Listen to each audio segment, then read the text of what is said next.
Good morning, all. Good morning. All right, let's go ahead and get started this morning. Thank you all for being here. My name is Erica Albertine. I am the Director of Athletics, and very excited to be here with you today and to introduce you to Jen Drummond. I want to start with saying that we all do difficult things. I hope the difficult thing isn't sitting here for Convo this morning, but that might be the case for some of us. Some of us have run marathons. Some of us have stopped penalty kicks in conference championships. Some of us have passed some classes in college. Lots of difficult things, and that's just a few of the ones to start out with for the day. For me, those are some examples from my life of what I have done. And I started out as a very shy kid when I was little. I moved over to England, so I was this American in England and didn't really like talking in front of people. So as I was preparing for this and preparing for my career as the athletics director, thinking, how did I get from this little shy kid to this athletic director that's now standing in front of Goshen College? So with that, my dad was always one who gave me a lot of advice, and he was a business guy. He worked for Johnson Controls for Prince Corporation, and with that, they brought in leaders. So his first week out of college, they brought in a leader who was a mountaineer. And this person came in and gave this speech, talked to these leaders at the Prince Corporation, and talked about we are all climbing mountains, some physical mountains, some metaphorical. And that story really shaped my dad's career, which was almost 40 years ago now. So I want to introduce you all to Jen. Jen's story is incredible. She's also a mountaineer, although not the same one that my dad listened to a long time ago. Jen's story is featured in places like Outside Magazine, ABC, and Insider. She's a devoted mom of 7, a successful entrepreneur, and an extreme athlete. She's also achieved significant business success as the founder and CEO of a thriving financial services company. I hope I didn't give away all of Jen's story, and so I'm excited to welcome her to the stage and invite you all to be present, to put your phones away, unless you're taking pictures for social media and things like that. But give me help in welcoming Jen to the stage. Thank you. Thank you.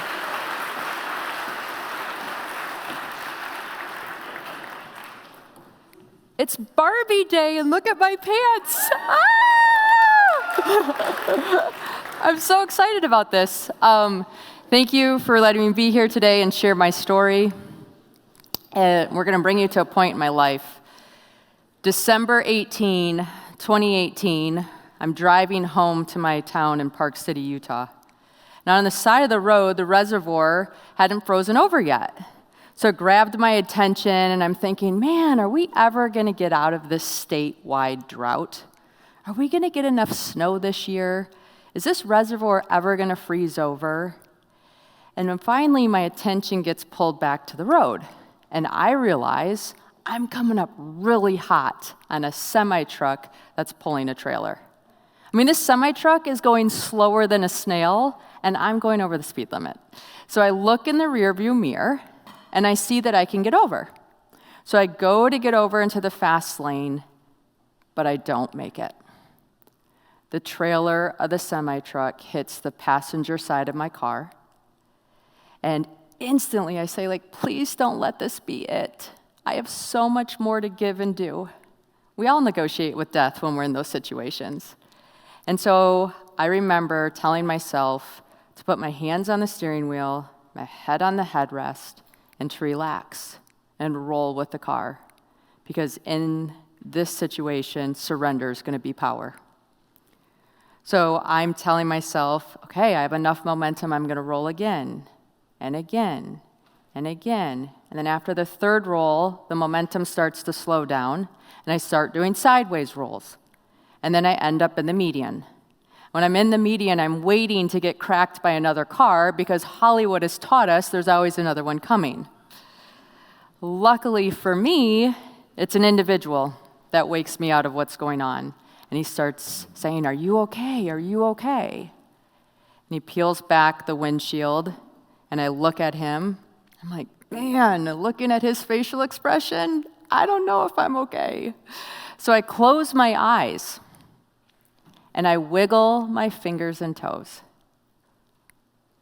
And I remember saying out loud, I can feel my fingers and toes. I can feel my fingers and toes. I'm okay. And he looks at me and he goes, "You are. We're going to have this conversation until the ambulance comes." So the ambulance comes, I go to the hospital, I get checked over, and I get released. I go home. I walk into the front door, I look at my 7 children, and my life is not the same. That is a line in the sand for me. I get a few weeks after the accident, I get a phone call from the police station. They said, "We've tried to rebuild this accident at least 50 different times. We cannot build one scenario where you live, let alone walk away." I'm like, yeah, that's what happened. I don't know what other information to give you. At the same time, a girlfriend of mine calls me to go for a run. "Hey, Jen, let's go get a run in. You know what, I can't today. It's a little wet. I have to help at the kids' school." She's like, "Okay." Later on that afternoon, I get a phone call from her husband. My friend, who was running on a trail that you can push a stroller on, slipped, hit her head, and never came home. So here I'm trying to metabolize life. How do I survive this car accident that they can't rebuild a scenario, and she does something healthy and doesn't get to come home? It was in that moment that I realized I don't get to choose when I die, but I sure get to choose how I live. And this life of mine is a gift from our Creator. And so my gift back is using it to the best of my ability. So 2019 becomes this huge year of the bucket list. I all of a sudden am not afraid of what everybody thinks of me. I'm afraid that this might be my last decade, my last year, my last month, my last week, my last day of living. There's a lot of things I want to see and experience and explore and become and try. So this bucket list is going to take a few lifetimes, I'm pretty sure. I need at least 4 right now. And on the list was climb a mountain. 2020 is coming, and I was turning 40 in 2020.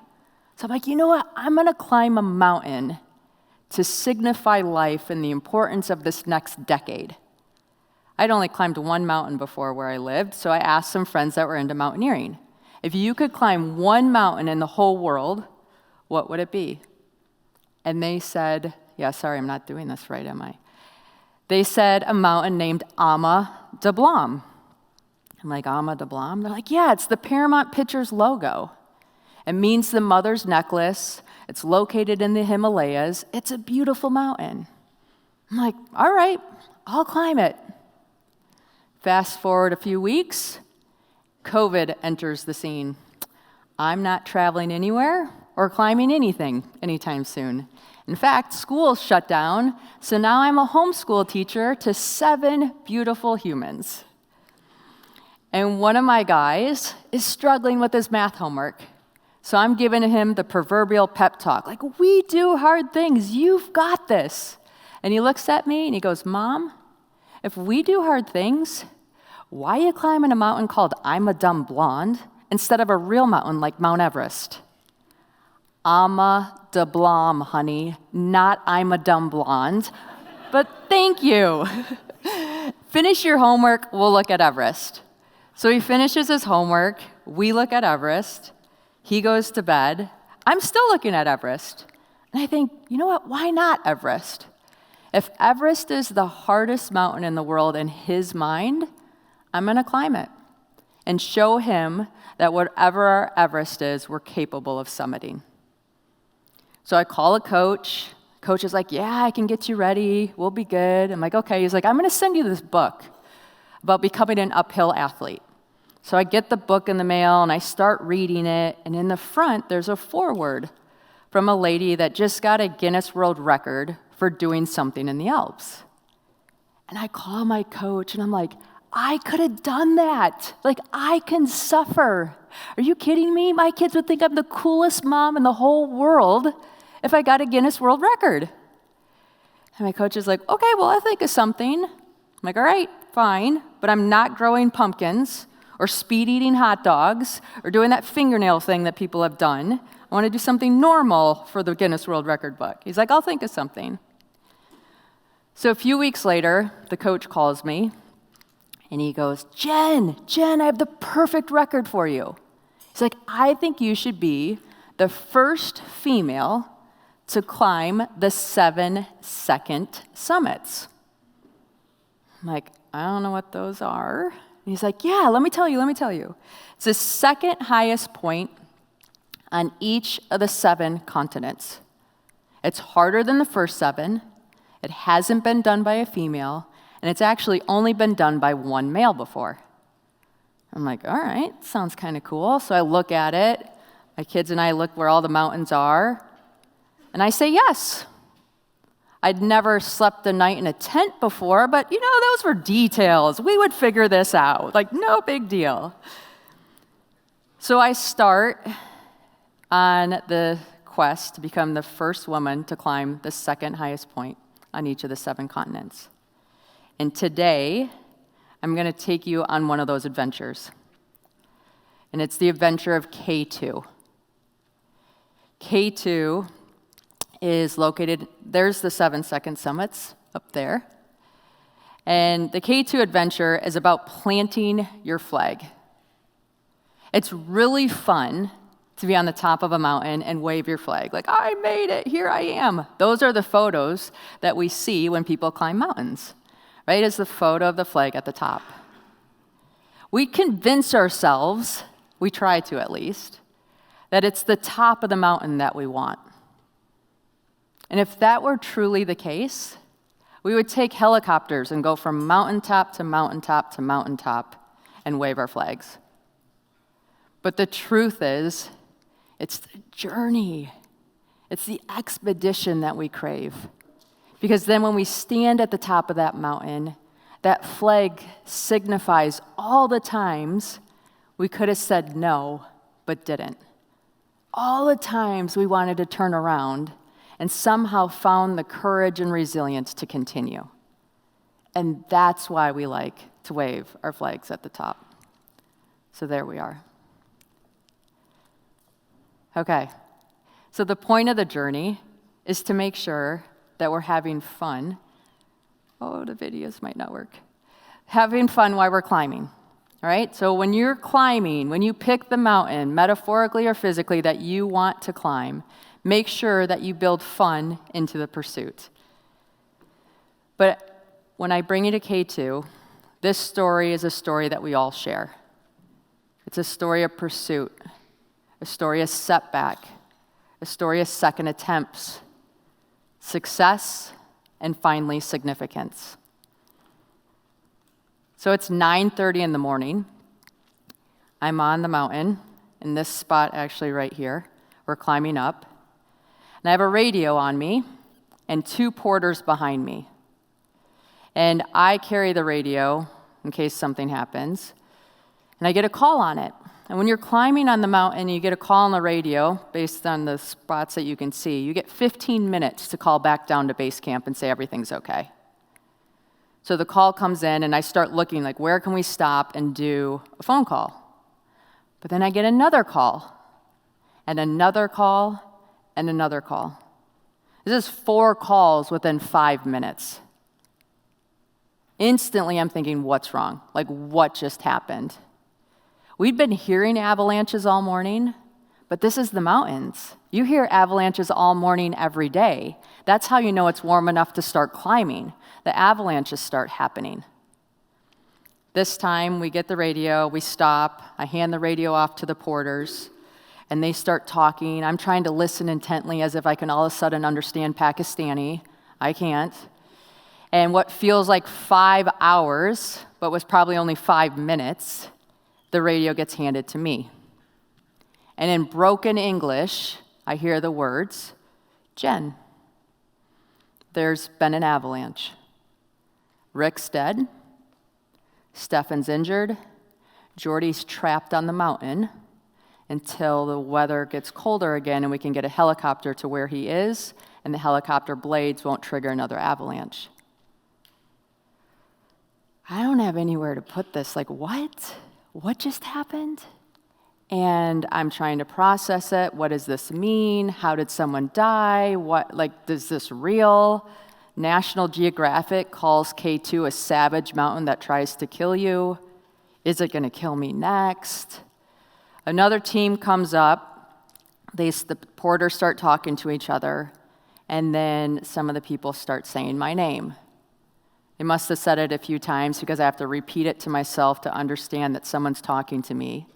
And they go, hey, Jen, your team's going down based on what just happened, but you're allowed to go with us up the mountain.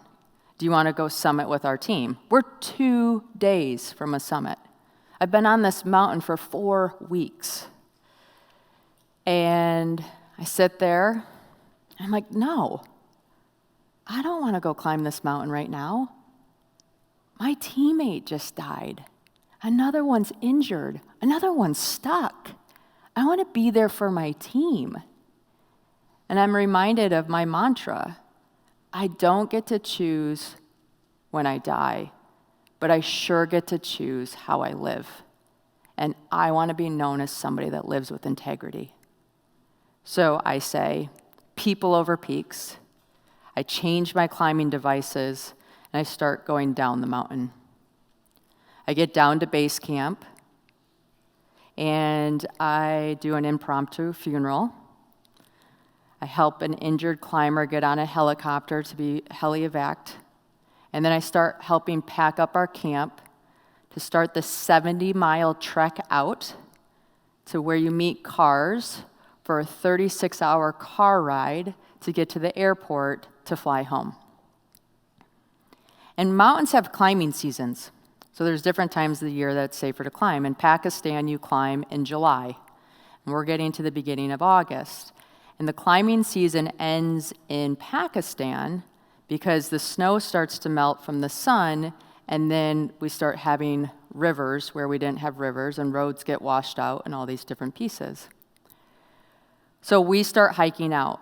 The first 2 rivers that we have to go through, they're cold. I take my shoes off. I maybe bleed a little bit on a foot because debris washes over my foot. We come up to this 3rd river, and I'm looking at it. How are we going to cross this thing? And they're like, oh, no, we're not crossing it right now.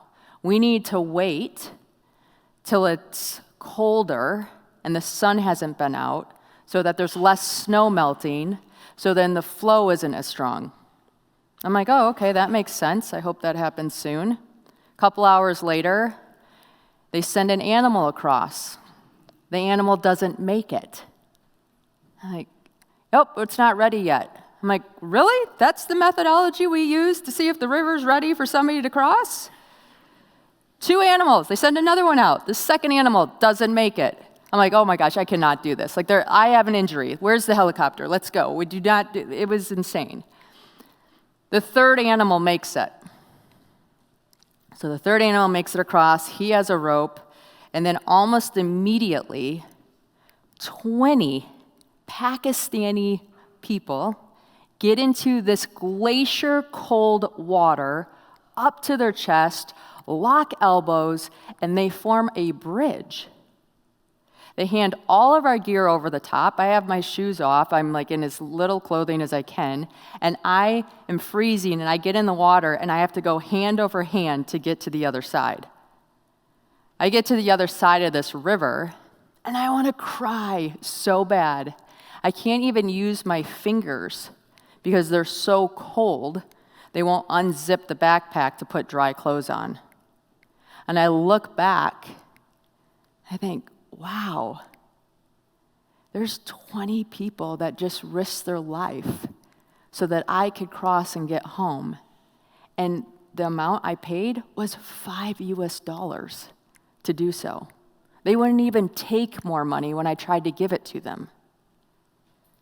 So finally we get to where the cars are. takes me 5 vehicles to get to the airport because the car will drive to a point where the road's washed out. You get out of the car, you grab your gear, you hike to where the road's good again, and you get in a new car, and they'll drive you to a point. In 2021, when I was climbing in Pakistan and this incident happened, the United States pulled out of Afghanistan. Afghanistan is next door neighbors to Pakistan. So when we had to do checkpoints with our passports, it was at the second to last checkpoint that they said, you're too high of a target for us. We're going to put you in this unmarked police car. Thankfully, I was really tired because I don't know if I would have gotten into it otherwise. And it was truly a police car, which I look back on and think, wow. So I got to the airport. I flew home. I landed in LA. I took one of those, like, I am home. I am safe. I am in the US. I stayed in a hotel for a couple days before I went back to Utah, where I'm from, because I wasn't ready to face my kids. Kids know when you're lying. Kids know when things don't feel right. And so in this hotel, I did what I call a grump dump. And I dumped everything bad that had happened on this expedition. Some stuff like scratchy toilet paper doesn't matter. Some stuff like a teammate passing away needs to be evaluated more. And it just allowed me to focus on what truly was the problem and how I could come to peace with everything. So I get back into Park City, and one of my friends is like, hey, what happened? How'd it go? I'm like, yeah, it was a pretty tough expedition. One of my teammates died. He was 68 years old, single, married to mountaineering, and died in an avalanche on the deadliest mountain in the world. I'm sad, but I'm also looking at this as he died while living. What other way could a human in his situation die and feel good about? So I kind of came to peace with that as much as I could. Then my kids came home from camp. They're like, Mom, did you summit? I said, no, I didn't, but I had success. They're looking at me like, what do you mean? I'm like, a friend of mine on my team passed away. And instead of going for the summit, I came back and helped take care of my team.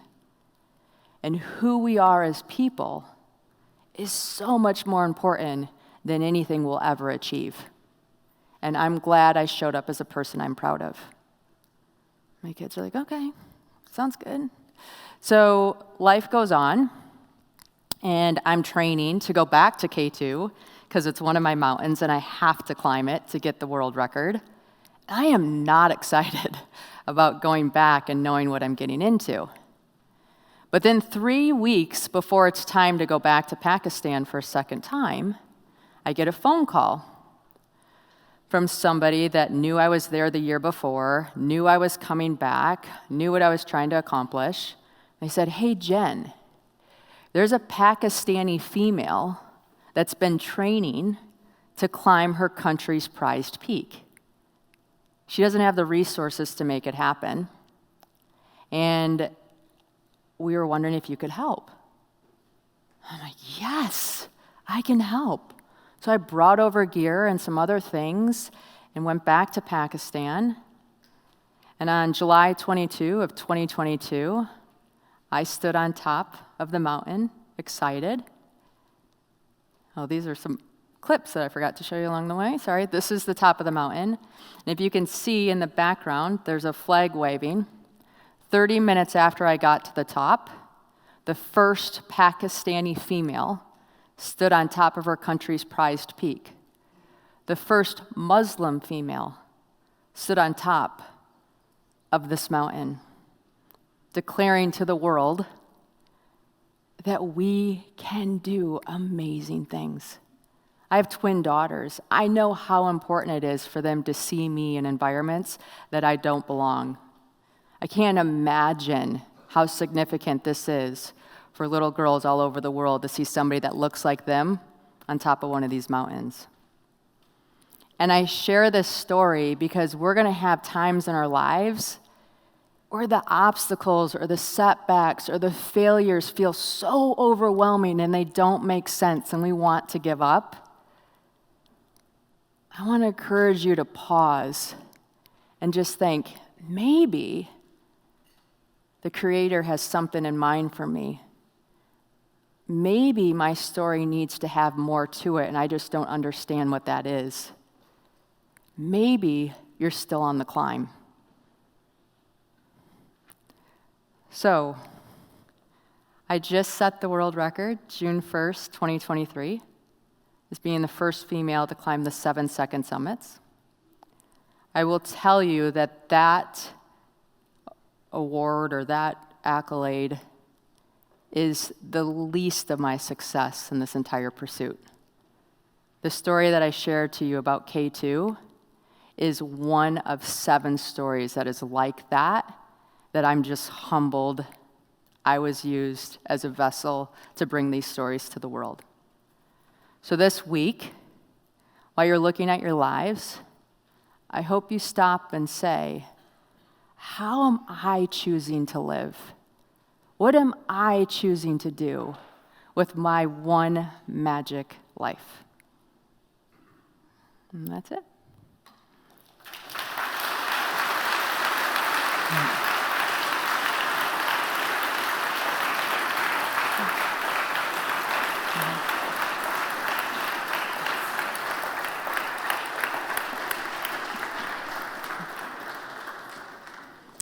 Thanks again to Jen for sharing her story. I appreciate it. And also understanding the assignment of Pink Day today and Spirit Week. That was great. That was awesome.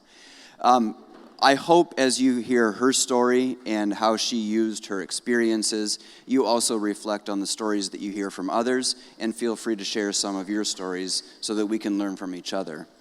Jen will be next in the fellowship hall where there are some cookies available and you can meet her.